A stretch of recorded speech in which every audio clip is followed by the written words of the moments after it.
Earlier this week, Dave Shelley, our Director of Crossroads Relief and Development, joined me on air to talk about a vital project in Cambodia where your support has been helping to rescue young girls from the terrible abuse of sexual trafficking.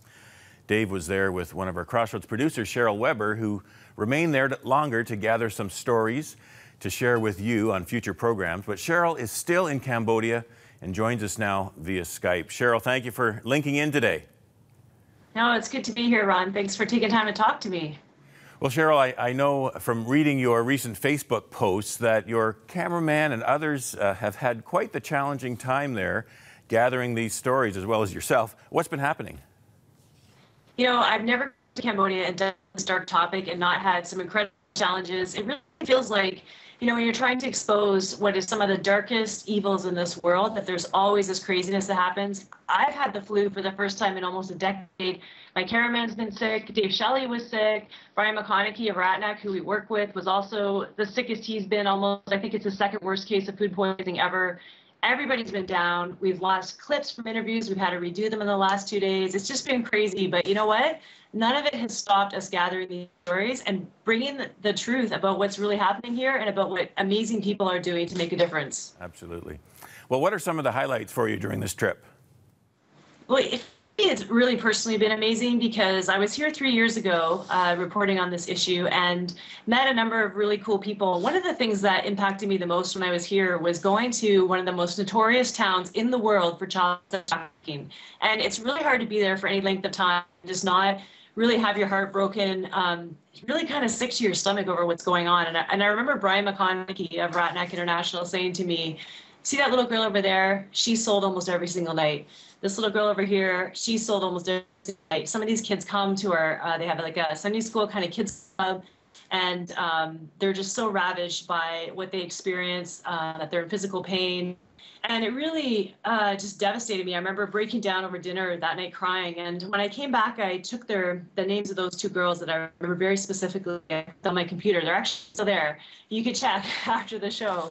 And every time I saw that little piece of with their names on it, I prayed for them. And this week, I found out that one of the girls that I've been praying for actually is no longer trafficked. Both of her parents go to the church in that town that has been started by the money that our donors have to this project. And she's in school every day. And I actually saw her just sitting there looking healthy. I didn't even recognize her, to be honest. And it was just an incredible moment of knowing that this work is making a difference, that God absolutely hears our prayers about this issue. And that's really, really important. As well, there was two girls I interviewed as well 3 years ago that were girls that become a pedophile case in 2004. And I prayed for at the time that they would be rescued and come to know that he would heal their hearts. And 3 years ago when I was here, I got to interview them in a rehabilitation, rescue, on the journey to healing. Love God, amazing. And then this week I got to see them again. They are a graduate rehabilitation program. They're actually, they have jobs in a factory that has specifically employed these girls. They're in the community. They don't need help anymore. They're earning their own living. They still love God. They're still on the journey to healing. And they were just looking so amazing and healthy and excited about life. And it was just so that all this work done advocating, not just us, the people on the front line, really is making a difference. And these girls' lives have been changed. I was so encouraged.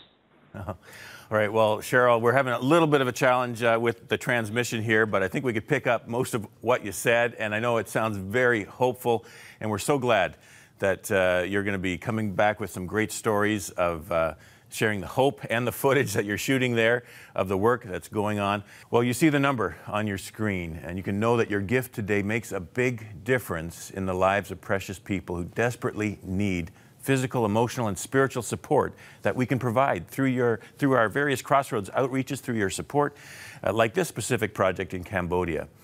You can give over the phone, over the internet at crossroads.ca, or by mail. Our coordinates are there on the screen for you. And thank you for caring.